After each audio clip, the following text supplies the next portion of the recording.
October 13th, Individual Discouragement and Personal Enlargement.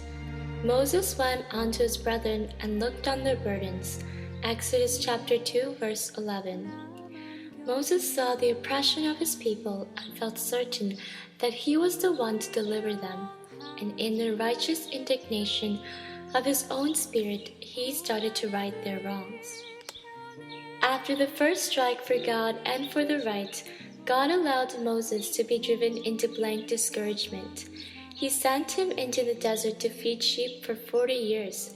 At the end of that time, God appeared and told Moses to go and bring forth his people. And Moses said, "Who am I that I should go?" In the beginning, Moses realized that he was the man to deliver the people, but he had to be trained and disciplined by God first. He was right in the individual aspect, but he was not the man for the work until he had learned communion with God.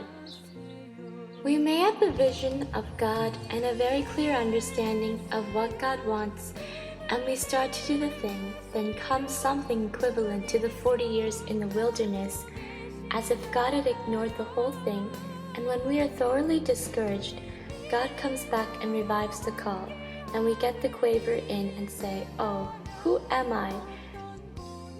We have to learn the first great stride of God. I am that I am hath sent thee.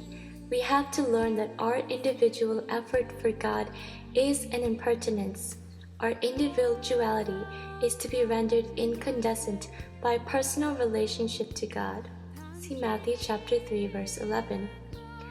We fix on the individual aspect of things, we have the vision. This is what God wants me to do.